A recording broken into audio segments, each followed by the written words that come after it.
বিচার যত দেরি হবে, মিছিল তত বড় হবে। We demand justice for RG Kar. এই কাহিনীর সমস্ত চরিত্র এবং ঘটনা সম্পূর্ণ কাল্পনিক। বাস্তবে জীবিত বা মৃত কোনো ব্যক্তি অথবা কোনো ঘটনার সাথে এর মিল থাকলে তা সম্পূর্ণ অনিচ্ছাকৃত এবং কাকতালীয়।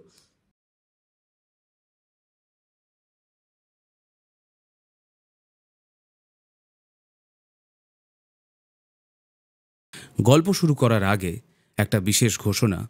221B হ্যারিসন রোড প্রেজেন্টস ঘরে বসে লেখো প্রতিযোগিতা। আপনার গল্প আমাদের অডিও স্টোরি। গ্রাম বাংলার প্রেক্ষাপটে ভূতের গল্প 3.5 থেকে 4,000 শব্দের মধ্যে আমাদেরকে পাঠান 15ই সেপ্টেম্বরের মধ্যে, আর জিতে নিন সুযোগ নিজের গল্পের অডিও স্টোরি শোনার। ডিটেলস এই স্ক্রিনের ব্যানারে রয়েছে। নমস্কার, আপনারা শুনছেন 221B হ্যারিসন রোড, বাংলার ভূত, বাংলার ভয়, উল্টোপাল্টা গল্প নয়। আমি প্রত্যয়, আর আমার সাথে আছে সুমিতেন্দ্র। আজ আপনারা শুনবেন পারমিতা চ্যাটার্জির লেখা একটা গ্রাম বাংলার ভূতের গল্প, ঝড়ের রাতের পিশাচি। গল্প পাঠে রয়েছি আমি প্রত্যয়, আর বিভিন্ন চরিত্রে রয়েছে প্রদীপ্তা, বর্ণালী, নীল, সুমিতেন্দ্র আর আমি প্রত্যয়। গল্পটা ভালো লেগে থাকলে আমাদের চ্যানেলটিকে অবশ্যই সাবস্ক্রাইব করবেন। তাহলে শুরু হচ্ছে আজকের গল্প, পারমিতা চ্যাটার্জির লেখা ঝড়ের রাতের পিশাচি।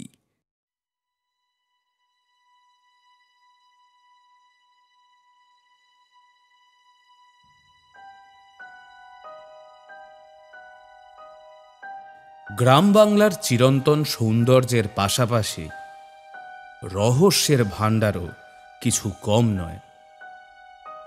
এখানে বিভিন্ন জায়গায় ঘুমন্ত পরীর মতো চাপা পড়ে আছে বিভিন্ন রাজাদের রাজত্বকাল, এবং তাদের ঘিরে গড়ে উঠেছে নানা লোককথা। প্রকৃতির সাথে তালে তাল মিলিয়ে মানুষ রহস্যের জাল বুনেছে। শুধুই কি রহস্য?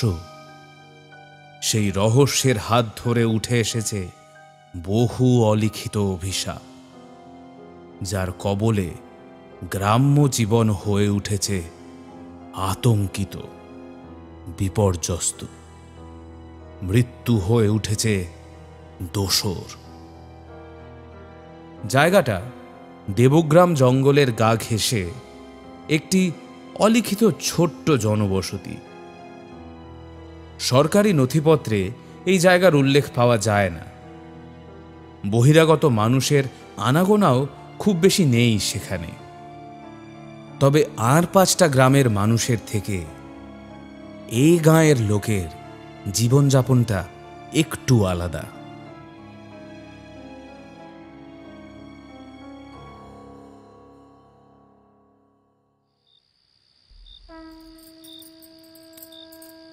কনকলতা সন্ধ্যা প্রদীপ জ্বালিয়ে তুলসী মঞ্চের সামনে 3 বার শঙ্খে ফু দিল। তাকে ফিরে আসতে দেখে হরনাথ চক্রবর্তী নাতিকে রামায়ণ শোনাতে শোনাতে থামলেন। ছোট খিড়কির দরজাটা খুলে দিয়েছ তো বৌমা? আজ কিন্তু শনিবার। কি জানি গ্রামের বাকিরা কি করলো। সারাদিন মন্দিরে পথে ঘাটে যতজনের সাথে দেখা হয়েছে সবাইকে তো মনে করিয়ে দিয়েছি। তবু দেখে নিও, কেউ না কেউ ঠিক ভুল করবেই করবে। এদিকে অবুঝ নাতিটার ধৈর্য আর থাকছে না। সবেমাত্র রামচন্দ্র রাক্ষস বধ করতে যাচ্ছে, আর এই সময় তার দাদু কি সব দরজা খোলা নিয়ে মায়ের সাথে কথা জুড়ে দিল। মা এক্ষুনি ডেকে নিয়ে যাবে সহজ পাঠ করাতে। ও দাদু, তারপর কি হলো বলো না? রাক্ষসটা কি মরে গেল? হরনাথ বাবু আবার গল্প বলায় মন দিলেন। কনকলতা ছেলের দিকে তাকিয়ে একবার মুচকি হেসে দাওয়া পেরিয়ে ঘরে ঢুকল। কিছুক্ষণ পর ঘরের ভেতর থেকে শ্বশুরকে উদ্দেশ্য করে বলল, বাবা, 7টা কিন্তু বেজে গেছে। কথাটা শোনা মাত্রই হরনাথ একবার খিড়কির দরজাটার দিকে তাকালো। চলো দাদু ভাই, এবার আমরা ঘরে গিয়ে বসি, আর বাইরে নয়। বাকিটা তোমায় রাত্রে খেতে খেতে শোনাবো।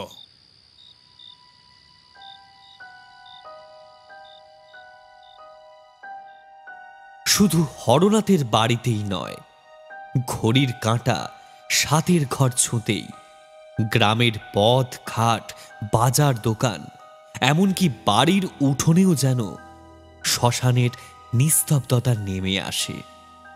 কারণ আজ শনিবার। সপ্তাহের এই একটা দিন রাত্রি 7টার পর দেবগ্রাম জঙ্গলের দিঘির জল নড়ে ওঠে। জলের নিচ থেকে উঠে আসে পীড়া। সারা রাত গ্রামে চলে তার অবাধ বিচরণ।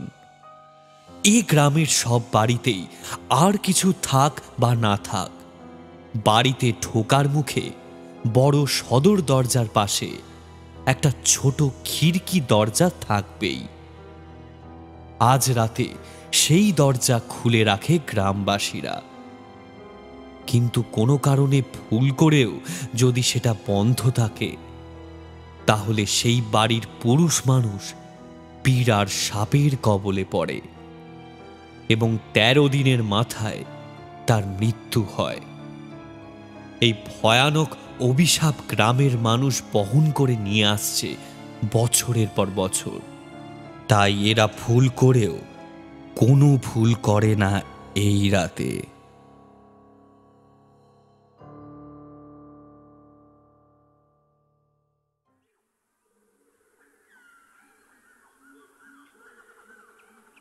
আতঙ্কের রাত পার করে সূর্যের আলো নববধূর মতো পা ফেলেছে গ্রামের মাটিতে। পুকুর ঘাটে বেটা ছেলেদের দল দাঁতে নিমের দাঁতন ঘষছে। মাটির উঠোনে গোবরের গন্ধ আর সদ্য জ্বালানো উনুনের ধোঁয়া যেন নতুন সকালের জানান দিচ্ছে।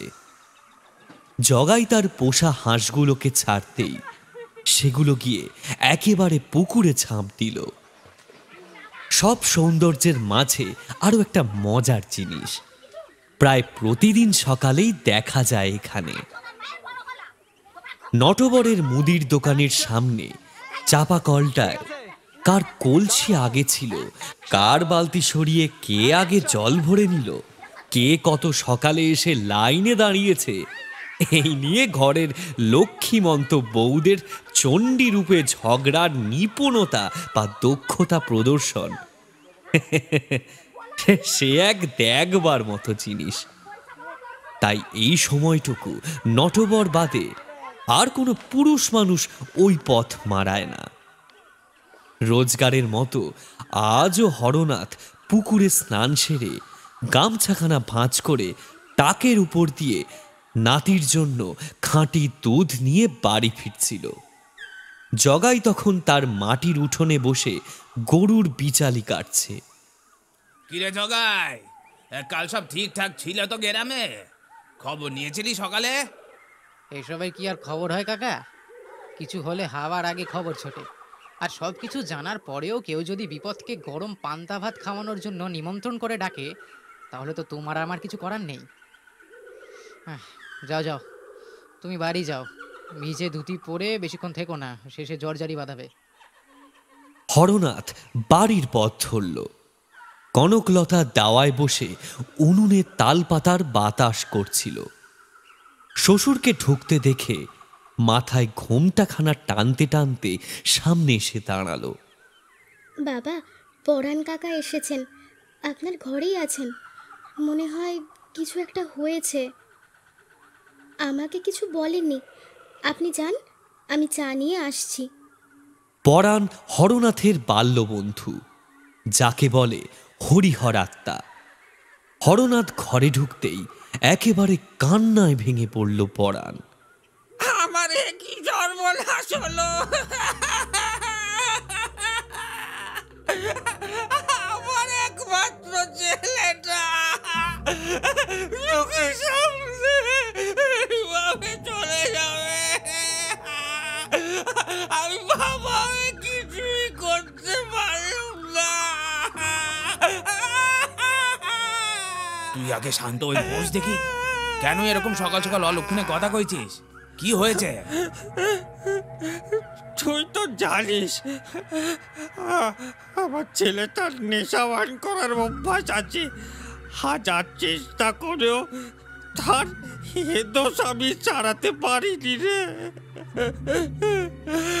কাল রাতে তাড়াতাড়ি ফিরছিল, খাওয়া দাওয়া করে শেষবারের মতো ছোট দরজাটা খোলা আছে কিনা দেখে নিয়ে আমিও নিশ্চিন্তে শুতে গেলাম। হঠাৎ হঠাৎ মাঝরাতে শুনলাম ঘরের দরজায় প্রচন্ড চড়ে চড়ে কেউ ধাক্কা দিচ্ছে। আমি বাইরে বেরিয়ে এলুম, দেখলাম উঠোনে বৌমা দাঁড়িয়ে আছে। সে বলল ছেলেটা নেশার ঘরে কখন যেন ছোট দরজাটা বন্ধ করে দিয়েছে। রাতে কল ঘরে যেতে গিয়ে সেটা চোখে পড়তেই বৌমা আমাকে ডাকতে এসেছে। পরাণের গলা ধরে আসছে। আসন্ন বিপদ সম্পর্কে কোনো সন্দেহ নেই তার মনে। হরনাথ এক গ্লাস ঠান্ডা জল তার হাতে দিয়ে বলল, হ্যাঁ, আগে এই জলটা খা দেখি। হ্যাঁ, গলা শুকিয়ে কাঠ হয়ে গেছে। পরাণ জলটা শেষ করে আবার বলতে শুরু করলো, বৌমার কথা শুনেই আমি ছুটে বেরিয়ে এলুম উঠোনে। দেখলুম ছোট দরজাটা বন্ধ। তুই বিশ্বাস কর হরনাথ, আমার সমস্ত শরীর তখন ঠক ঠক করে কাঁপতে শুরু করেছে। আমি আমি তাড়াতাড়ি দরজার দিকে এগিয়ে গেলুম সেটা খোলার জন্য। সাথে সাথে আমার কানে এলো সেই শব্দ। মনে হলো লক্ষ লক্ষ কোটি কোটি মশা ভনভন করছে দরজার ওপারে। বুঝলুম মৃত্যু আমার দুয়ারে এসে দাঁড়িয়েছে। কয়েক মুহূর্ত পরেই প্রচন্ড শব্দ করে খুলে গেল দরজাটা। আমার চোখের সামনে তখন শূন্য থেকে শুধুমাত্র দুটো পা ঝুলছে। তারপর ধীরে ধীরে নেমে এলো মাটিতে। পা দুটো ঘিরে রয়েছে ঝাঁকে ঝাঁকে মশা মাছি আর নানা পোকামাকড়ের দল। সে যে কি কুচির চেহারা তোকে আমি বলে বোঝাতে পারবো না রে, বলে বোঝাতে পারবো না। ভাবলাম আমার তো তিন কালে কি এক কাল থেকেছে। যদি ছেলেটাকে বাঁচাতে পারি, কিন্তু পারলাম না। আমি পারলাম না ছেলেটাকে বাঁচাতে। শেষ রক্ষা করতে আমি পারলাম না রে। ভগবান আর শয়তানের সাথে কোনো চালাকি চলে না রে, চালাকি চলে না। এই পিশাচিটি উঠোন পেরিয়ে সোজা গিয়ে ঢুকলো আমার ছেলের ঘরে। তারপরেই এক প্রচন্ড চিৎকার। এতদূর বলেই পরাণ একেবারে কান্নায় ভেঙে পড়ল।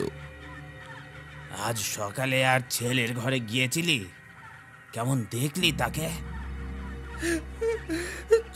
ছেলেটার দিকে তাকানো যাচ্ছে না রে, পিঠটা কুঁজোর মতো বেঁকে গেছে।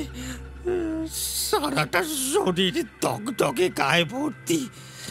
সেগুলো সব মশা মাছি বনবন করছে। বাবা হয়ে ছেলের এই অবস্থা আমি কেমন করে সহ্য করি বলতো?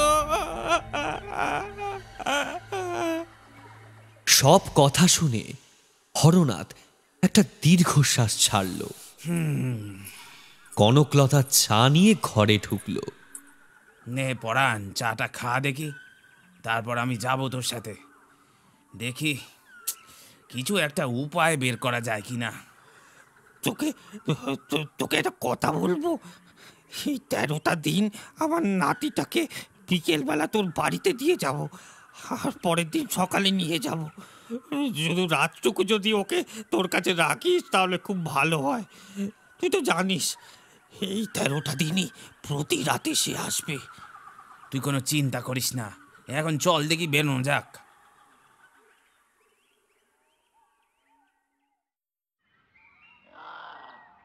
পরাণ আর হরনাথ প্রথমেই গিয়ে পৌঁছল মুরারি শ্যাকরার বাড়ি।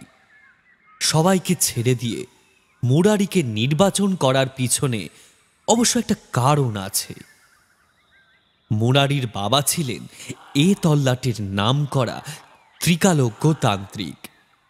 যদিও তিনি আজ আর বেঁচে নেই, কিন্তু বাপের পরিচিতির একটা সুপ্রভাব আছে মুরারির ওপর।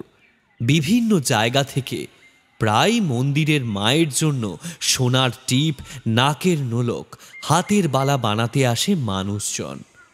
সেই সূত্রে আজও তার সাথে কাপালিক বা তান্ত্রিক জগতের আবছা যোগাযোগ থাকলেও থাকতে পারে। মুরারি, ও মুরারি, বলি বাড়ি আছে নাকি গো?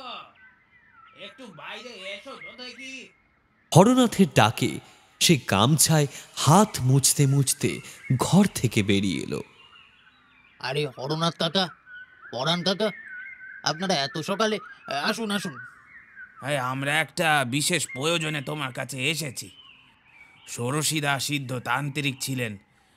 উনি সারা জীবন শুধু মানুষের উপকারই করে গেছেন, কিন্তু ওনার মতো কারুর খোঁজ দিতে পারবে আমাদের?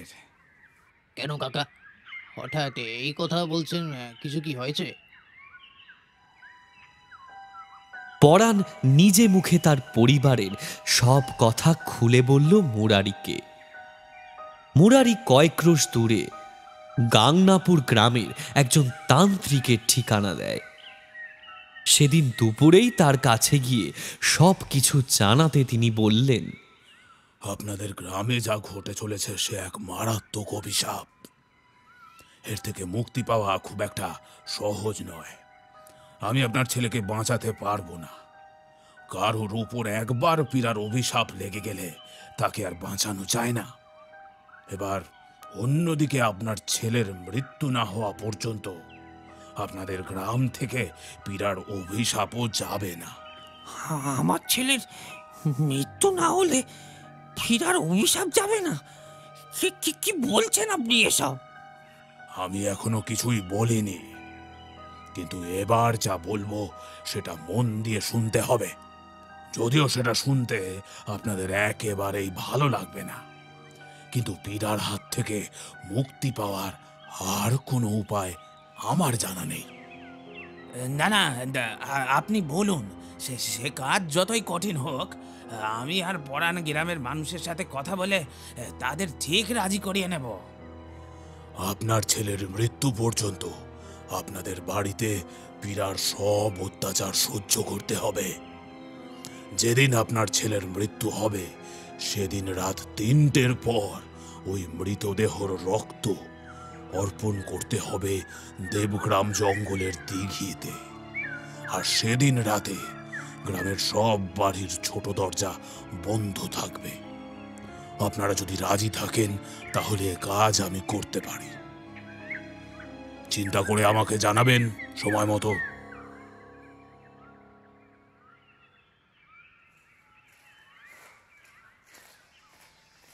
ফেরার পথে হরনাথ বা পরাণ কারুর মুখে কোনো কথা নেই। সন্তান জীবিত হোক বা মৃত, তার শরীরের রক্ত বের করে নেওয়ার কথা কোনো বাপের পক্ষে স্বপ্নেও ভাবা সম্ভব না। ওরা দুজন যখন গ্রামে এসে পৌঁছালো তখন সূর্য পাটে নামতে শুরু করেছে। কালো মেঘ আর অস্তগামী সূর্যের লাল আভা মিলেমিশে যেন দিগন্তে জলছবি এঁকেছে। ছোট ছোট ছেলেমেয়েরা খেলাধুলার শেষে রাস্তার মোড়ের চাপা কলটাতে হাতে পায়ের মাটি ধুয়ে পরিষ্কার করছে। ওদের কাছে এটাও একটা মজার খেলা। পথের দুধারে মাটির বাড়িগুলো থেকে ধুনোর গন্ধ আর শঙ্খধ্বনি ভেসে আসছে। সন্ধেবেলা আকাশে জমে ওঠা কালো মেঘ রাত বাড়তে অঝরে ঝরে পড়ল গ্রামের মাটিতে। প্রচণ্ড বিদ্যুতের ঝলকে ভয় পেয়ে মাঝে মধ্যেই গোয়াল ঘর থেকে গরুগুলো ডেকে উঠছে। ফুটো চাল বেয়ে বৃষ্টির জল যাতে বিছানাটা ভিজিয়ে না দেয় তাই সেখানে একটা মাটির সরা পেতে নিল পরাণ। সে নিজের ঘরের চৌকিতে বসে ওই তান্ত্রিকের বলা কথাগুলো মনে মনে চিন্তা করছে, আর তার দু চোখের জল গাল বেয়ে বুক ভাসিয়ে দিচ্ছে। সংসারে আজ হয়তো সে সবচেয়ে অসহায়। হঠাৎ কানের কাছে একটা ভন ভন শব্দে ঘোরটা কাটে তার। মনে হচ্ছে এক ঝাঁক মশা ঠিক তার পেছনে ঘুরে পাক খাচ্ছে। ভয় শিরদাঁড়া টান টান হয়ে যায় পরাণের। একটা উগ্র গরম নিঃশ্বাসের শব্দ যেন ক্রমশ এগিয়ে আসছে তার কানের কাছে। তারপরেই একটা ফিসফিসানি। ছেলের শরীরটা যদি মরার সময় রক্ত শূন্য হয়ে যায় তাহলে রক্ত পাবি কোথায়? তোর তান্ত্রিক টিকির জলে কি ফেলবে? কার রক্ত দিয়ে দাঁড়াবি তোরা আমায়? হ্যাঁ,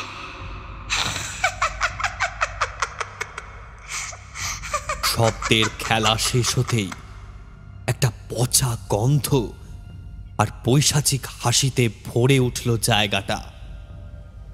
পাশের ঘর থেকে পরাণের বৌমা প্রচন্ড চিৎকার করে উঠল, বাবা, বাবা, তাড়াতাড়ি আসুন এই ঘরে। দেখুন আপনার ছেলে কেমন যেন করছে। পরাণ ছুটে গিয়ে ঢুকল ছেলের ঘরে, কিন্তু সে দৃশ্য চোখে দেখা যায় না।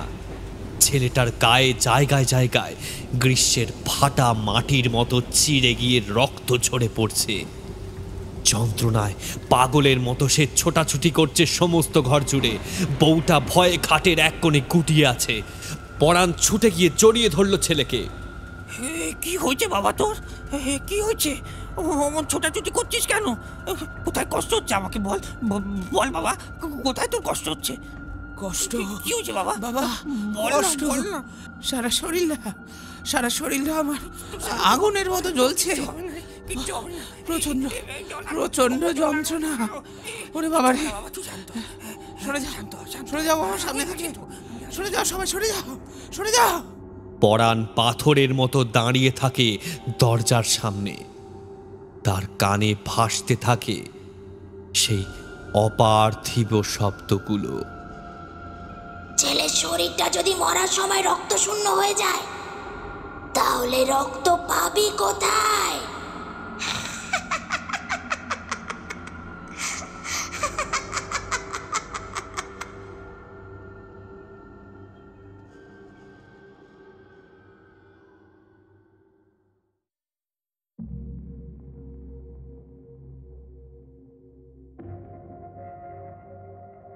আজ সেই অভিশপ্ত 13 দিন।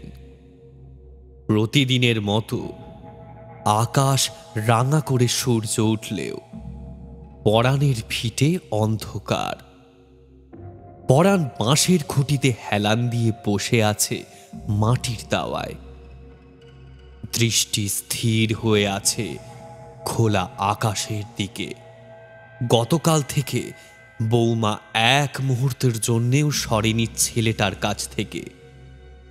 ছেলেটা দুদিন ধরে পুরো স্থির হয়ে শুয়ে আছে। নড়াচড়া বা কথা বলা তো অনেক বড় ব্যাপার, চোখ পর্যন্ত খুলছে না। মুখ থেকে শুধু একটা চাপা গোঙানির শব্দ বেরিয়ে আসছে। প্রচণ্ড যন্ত্রণা আর কষ্ট কুড়ে কুড়ে খাচ্ছে তার অবশিষ্ট প্রাণ শক্তিকে। গ্রামের মানুষজন দলে দলে এসে খোঁজ নিয়ে যাচ্ছে। হরনাথ দুপুরবেলা এসে জোর করে খাবার খাইয়েছে পরাণ আর তার বৌমাকে।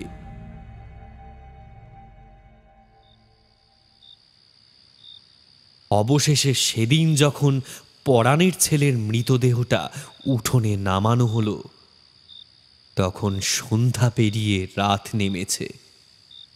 সারাদিন চোখের জলে বুক ভাসলেও ছেলের সব দেহের সামনে পরাণের চেহারা যেন একেবারে কঠিন হয়ে উঠেছে। ব্যাপারটা খুব একটা সুবিধার ঠেকল না হরনাথের কাছে। পরাণ, ও পরাণ, ওরম থম মেরে বসে আছিস কেন? শরীরটা খারাপ লাগছে? আরে আমাদের তো এবার বেরোতে হবে, রাত বাড়ছে, আকাশের অবস্থা ভালো নয়, যে কোনো সময় ঝেপে নামবে। আমার কিছু হয়নি রে হরনাথ, আমাকে নিয়ে তোরা চিন্তা করিস না। ছেলেটাকে দেখেছিস? শরীরে এক ফোঁটাও রক্ত নেই, তবে চিন্তা নেই, পীড়ার অভিশাপ গ্রাম থেকে দূর হবে, আর কোনো ক্ষতি এ গ্রামের আমি হতে দেব না। পরাণের কথার কোনো অর্থ খুঁজে পায় না হরনাথ। সেই ছেলেবেলা থেকে চেনা বন্ধুকে অচেনা লাগে তার।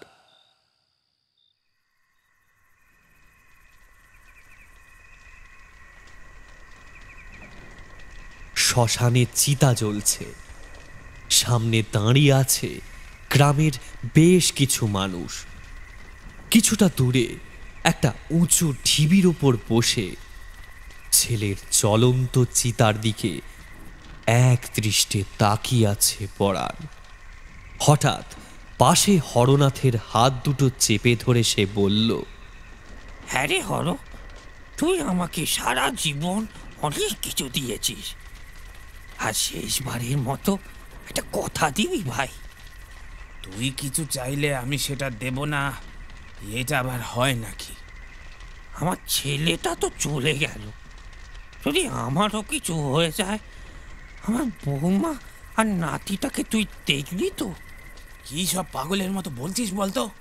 তোর আবার কি হবে? আমরা সেই কোন নেংটি পড়া বয়স থেকে একসাথে আছি, একসাথেই যাবো দেখিস। না রে, আমার হাতে আর বেশি দিন নেই। হরনাথ অবাক হয়ে তাকিয়ে থাকে বন্ধুর দিকে। বুকের ভিতরটা মোচড় দিয়ে ওঠে তার।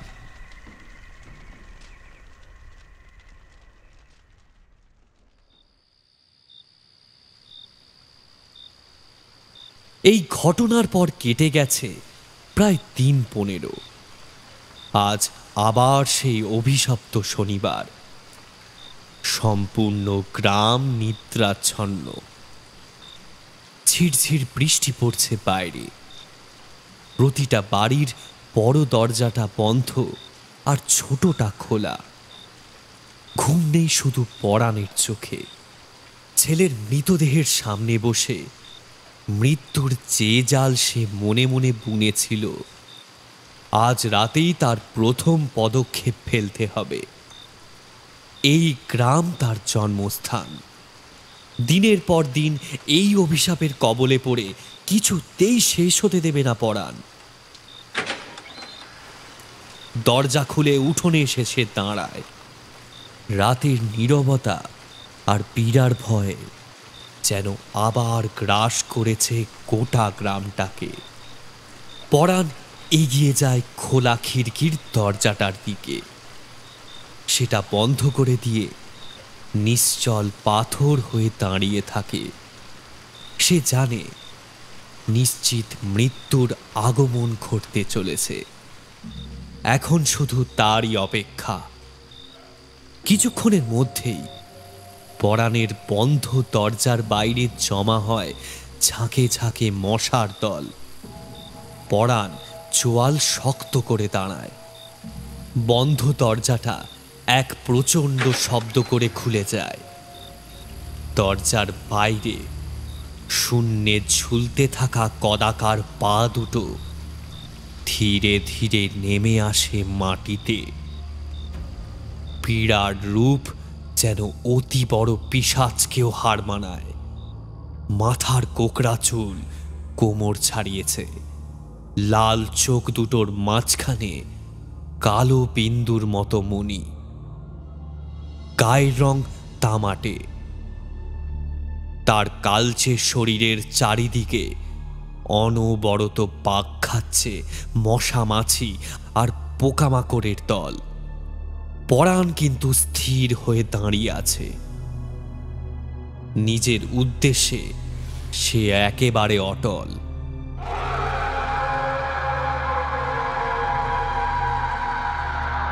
ততক্ষণে পীড়ার হিংস্র গঙ্গানিতে পরাণের বৌমার ঘুম ভেঙে যায়, কিন্তু হাজার চেষ্টা করেও ঘর থেকে বেরোতে পারে না সে। পরাণ ছোট খিড়কির দরজাটা বন্ধ করার আগে বৌমার ঘরের দরজাটা বাইরে থেকে বন্ধ করে দিয়েছিল। পাশের জানালাটা দিয়ে উঠোনের দিকে তাকিয়ে সে চিৎকার করতে থাকে, বাবা বাবা, এটা এটা কি করছেন আপনি? সরে যান ওখান থেকে। সব জেনেও কেন এত বড় ভুল করলেন? পরাণের সমস্ত শরীর ততক্ষণে পীড়ার অভিশাপের কবলে। কেন করল পরাণ এমনটা? চেয়েছে মৃত্যুবরণ, তাও আবার অপার্থিব শক্তির কাছে।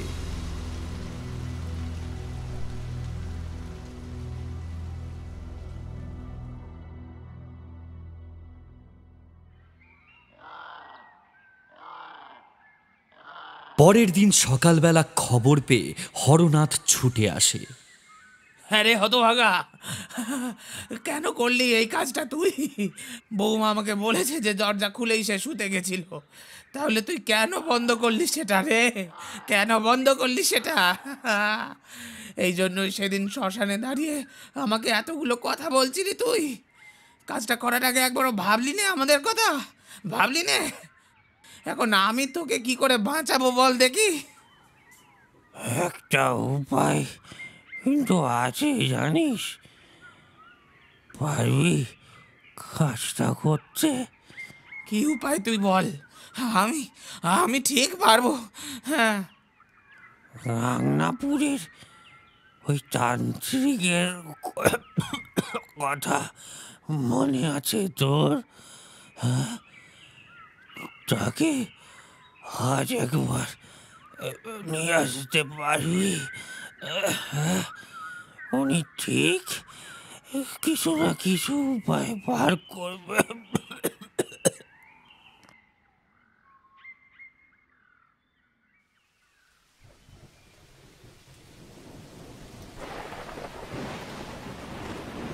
সেদিন যখন হরনাথ সেই তান্ত্রিককে নিয়ে পরাণের বাড়ি পৌঁছল, তখন সন্ধ্যা পেরিয়েছে। আসুন কাকাবাবু। বাবা ঘুমোচ্ছেন, সারাদিন খুব কষ্ট পেয়েছেন, তবে শুতে যাওয়ার আগে আমাকে বলে গেছেন আমি যেন আপনাদের বলি আগেরবার গাংনাপুর গিয়ে আপনাদের মধ্যে যা কথা হয়েছিল আপনারা যেন সেভাবেই কাজ করেন। আপনাদের মধ্যে কি কথা হয়েছিল কাকাবাবু? কই আমি তো কিছু জানি না। ও সব কিছু না বৌমা, তুমি একবার বরং পরাণকে ডাকো, বলো আমরা এসেছি। বাইরে ঝিরঝিরি বৃষ্টি পড়ছে, আপনি বরং এখানে দাঁড়িয়ে না থেকে ওনাকে নিয়ে বাবার কাছে যান। বাবা আপনাদের দেখলে খুশি হবেন। পরাণ, পরাণ, এইটা তুই কি করলি রে? কেন নিজেকে এইভাবে শেষ করে দিলি? আমাকে একবার শেষ চেষ্টাটাও করতে দিলি না? কেন করলে তুই এই কাজটা রে? ওরে পরাণ রে!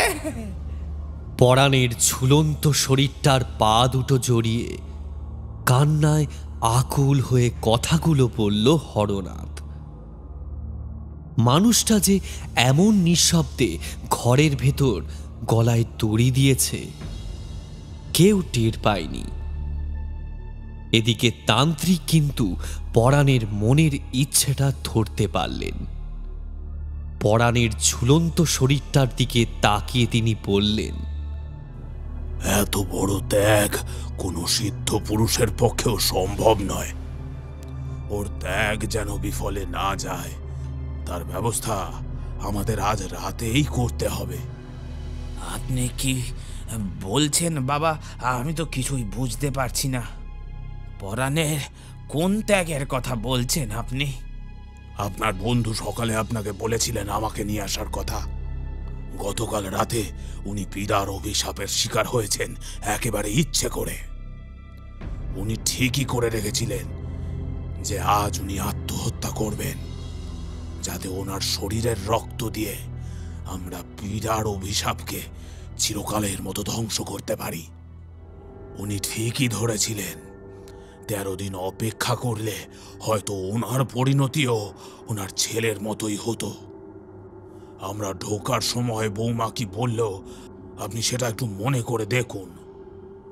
হরনাথের মনে পড়ে গেল যে বৌমা বলেছিল হরনাথ যেন তাদের পূর্ব পরিকল্পনা অনুযায়ী কাজ করে। তবে আমি আপনাকে কথা বলছি হরনাথ বাবু, কাজটা কিন্তু খুব একটা সহজ নয়। সেই পিশাচ আমাদের নানাভাবে বাধা দেওয়ার চেষ্টা করবে, ভোলাবার চেষ্টা করবে। একটু অসাবধান হলেই কিন্তু মৃত্যু। আপনি বরং গ্রামের সব মানুষদের খবর দিন, তাদের সাহায্য প্রয়োজন। আজ রাতে যেন সবাই নিজেদের বাড়ির খিড়কি দরজাটা বন্ধ রাখে। আর একটু লোকজন জোগাড় করুন, রাতে শ্মশান যাওয়ার সময় লাগবে।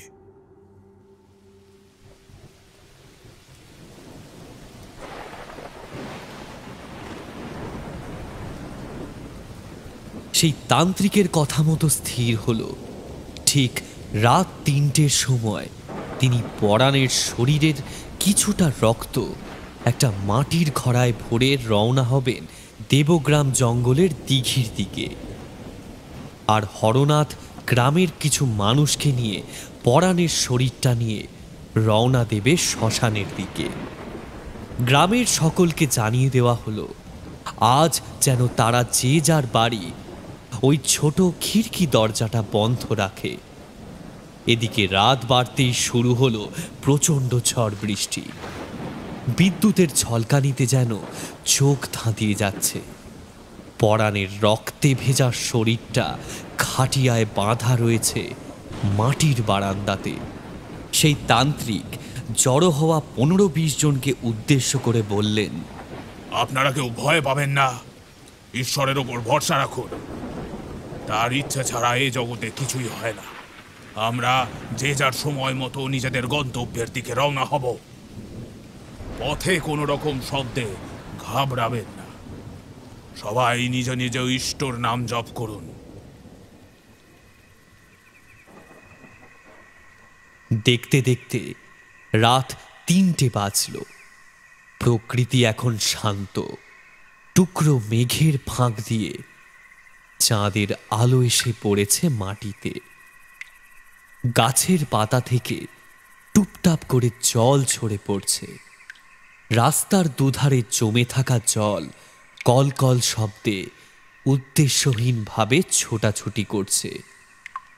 গ্রামবাসী পরাণের শরীরটা কাঁধে নিয়ে রওনা হলো শ্মশানের দিকে। আর সেই তান্ত্রিক রওনা দিলেন দিঘির উদ্দেশ্যে। হাতে তার মন্ত্রপুত রক্তপূর্ণ মাটির ঘড়া। তান্ত্রিক মাতৃনাম জপতে জপতে এগিয়ে চলেছেন। বেশ কিছুটা দূর এগিয়ে আসার পর নিজের ঠিক কয়েক হাত পিছনে একটা ভন ভন শব্দ শুনতে পেলেন। যেন রাশি রাশি পোকামাকড় ধেয়ে আসছে ওনার দিকে। তার বুঝতে বাকি থাকে না যে পেছনে চাইলেই কোনো বিভীষিকা ধরা পড়বে চোখের সামনে। কিরে, আমাকে শেষ করবি তুই? ওই রক্তে কিচ্ছু হবে না। পরাণের শরীরটাই যদি না পড়ে, তাহলে ওই রক্ত কোনো কাজে লাগবে না তোর। আমি চললাম শ্মশানে। পরাণের শরীরটা আজ আর পড়বে না। ওটাকে ছিঁড়ে খাবো আমি, বুঝলি? ছিঁড়ে খাবো।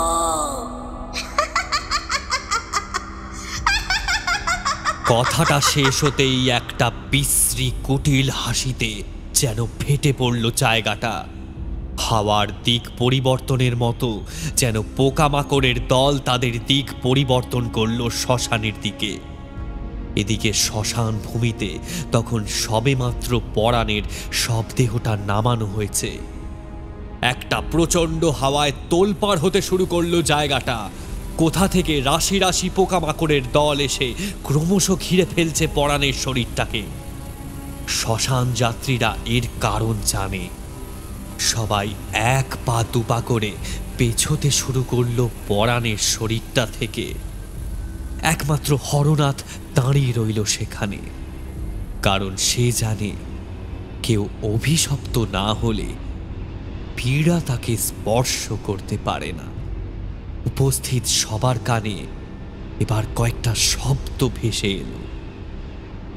সরে যা হরনাথ, ছেড়ে দে পরাণকে, আমি ওকে নিতে এসেছি। তান্ত্রিককে আমি কিছুতেই সফল হতে দেব না। আমাকে তোরা কেউ শেষ করতে পারবি না। সংকট পরিস্থিতিতে মোকাবেলা করার মতো শক্তি ঈশ্বর আমাদের সবাইকেই দিয়ে থাকেন। সেদিন হয়তো হরনাথের ভিতর স্বয়ং ঈশ্বরের আবির্ভাব ঘটেছিল। সবাইকে অবাক করে দিয়ে বৃদ্ধ হরনাথ চক্রবর্তী একেবারে গর্জে উঠল। কিছুতেই না, আমি কিছুতেই যাব না এখান থেকে। আর পরাণকেও কোথাও নিয়ে যেতে দেব না। অনেক ক্ষতি হয়েছে আমাদের, কিন্তু আর নয়। আজ রাতেই একটা হেস্তনেস্ত হওয়া দরকার। হরনাথের মুখের কথা শেষ হতেই জায়গাটা পীড়ার পৈশাচিক হাসিতে যেন কেঁপে উঠল। আজ রাতে কিচ্ছু শেষ হবে না হরনাথ। কে শেষ করবে? সেই তান্ত্রিক। সে তো শেষ। তাকে তো আমি মেরে ফেলেছি। শেষের কথাটা হরনাথের মনে সত্যি ভয়ের সঞ্চার করল। পরাণের ত্যাগ তবে কি বৃথা গেল?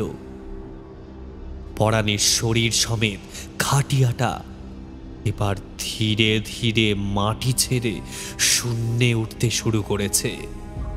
হরনাথ এক পা দুপা করে পিছিয়ে যাচ্ছে। চোখের সামনে ভেসে উঠছে পরাণের সাথে কাটানো দিনগুলোর ছবি। পিশাচ তখন তার জয়ের হাসিতে কাঁপিয়ে তুলেছে চারিদিক। কিন্তু শেষ বিচার তো ভগবানের হাতে। হঠাৎ সেখানে দেবদূতের মতো হাজির হলেন সেই তান্ত্রিক। ওই পিশাচের কথায় কান দেবেন না। কিচ্ছু হয়নি আমার। ও বিভ্রান্ত করার চেষ্টা করছে। আমার কাজ শেষ। ওনার রক্ত পরাণের রক্ত মিশে গিয়েছে দিঘির জলে। এবার দেহের ডান পায়ে আগুন লাগিয়ে দাও। সাথে সাথে যেন এক উন্মাদের মতো ঝড় উঠল শ্মশান ভূমিতে। কেউ চোখ মেলে তাকাতেই পারছে না। তান্ত্রিক প্রায় ছুটে এসে খাটিয়া স্পর্শ করে মাতৃমন্ত্র উচ্চারণ করতে শুরু করলো। রক্ষা কর মা, রক্ষা কর তুই আমাদের। ধ্বংস করে দে ওই পিশাচকে। এতক্ষণ অন্ধকারের আড়ালে গা ঢাকা দেওয়া পীড়া এবার সামনে এসে দেখা দিল। তার হিংস্রতার সামনে তান্ত্রিকের সমস্ত শক্তি ম্লান হয়ে যাচ্ছে। তার এতদিনের সব সাধনা ব্যর্থ, কিন্তু অসহায় হৃদয় নিংড়ানো প্রার্থনা যেন ভগবানের আসমানকেও টলিয়ে দেয়। আজ সেটা আবার প্রমাণিত হলো। সকলের সামনে চোখ ধাঁধিয়ে প্রচণ্ড জোরে একটা পাঁচ পড়ল। তার আলোর তীব্রতা যেন রাতকেও দিন করে দিতে পারে। সবাই হাতের পাতা দিয়ে দু চোখ ঢাকল। কয়েক মুহূর্তর পর তারা আবার যখন তাকালো, আলোর রেশ তখনও কমেনি। এই আলো বিদ্যুতের নয়, এই আলো মুক্তির। সকলের চোখের সামনে দাউ দাউ করে জ্বলছে পরাণের খাটিয়াটা। পাশে আরো একটা শরীর জ্বলছে, সেই পিশাচে। ঝাঁকে ঝাঁকে পোকামাকড়ের দল এসে নিজেদের আহুতি দিচ্ছে সেই আগুনে। হরনাথ পাথরের মতো স্থির হয়ে দাঁড়িয়ে দেখছে তার চিরসখার অন্তিম যাত্রা। হঠাৎ কাঁধে একটা স্পর্শ অনুভব করতেই সে সম্বিত ফিরে পায়। চলুন হরনাথ বাবু, এবার সবাইকে নিয়ে গ্রামে ফিরে চলুন। ভোরের আলো ফুটতে শুরু করেছে। আমাকেও এবার একটু বাড়ি ফিরতে হবে। দুঃখ পাবেন না। জীবন মৃত্যু সবই তার হাতে। মুক্তি পেল গ্রাম পীড়ার অভিশাপ থেকে। শুধু বন্দী হয়ে রইল পরাণ হরনাথের হৃদয়ে।